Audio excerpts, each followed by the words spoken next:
supine, right, for when he's staggered, okay?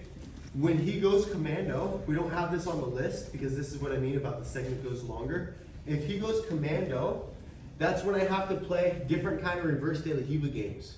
But as you can see in this situation, it's harder to do tripod. You know what I mean? I have to go X guard. I have to start worrying about my Kiss of the Dragons. There's different things we have to do when they're in commando. You guys see? So the game is a little bit more, it's easier for us once we know what to do, but it's more difficult within your learning stages, right?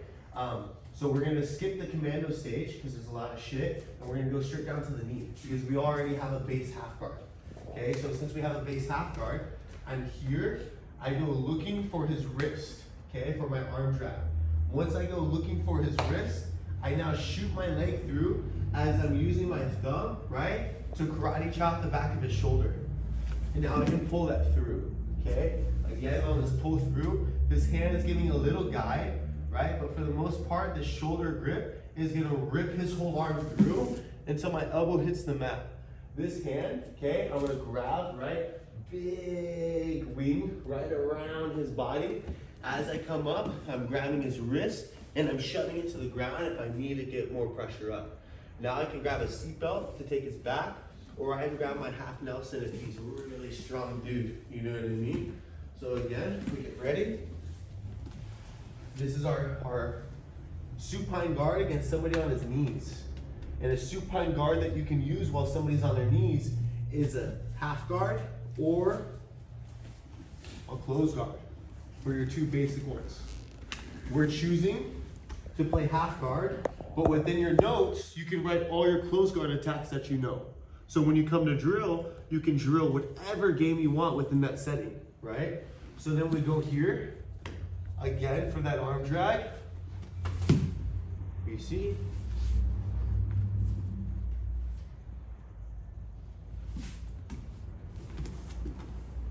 Right? Number two, basic back take, which is gonna lead into our coyote half.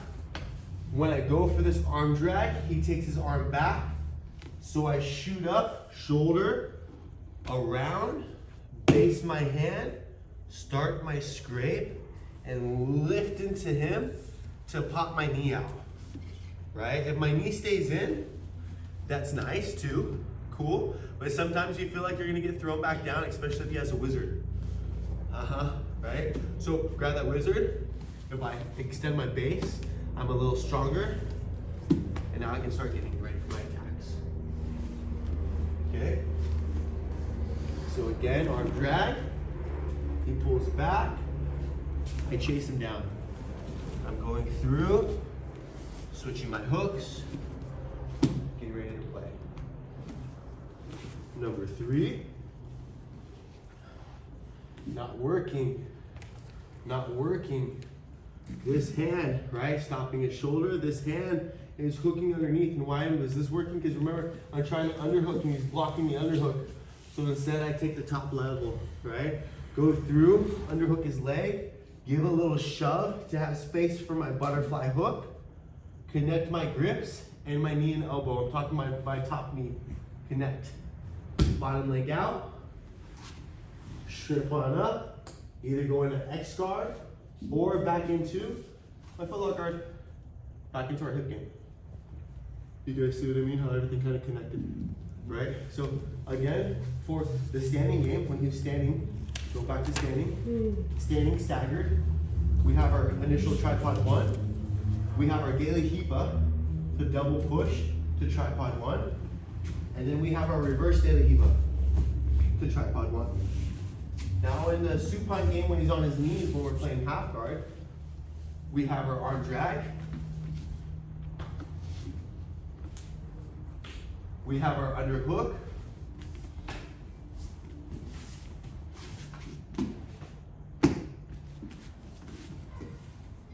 We have our X guard. Going for this stuff, it's not working, going for this, not working. Take the top one, right? Now I go diving, I collect my Z guard, collect my legs. This little lock allows my legs to be anchored to him so I can use it to pull myself underneath. I hook his leg, keep your hand on me. Holding that cross face, that's fine, because once I get this, with my butterfly hook, it pops it over. You know what I mean? So I don't mind.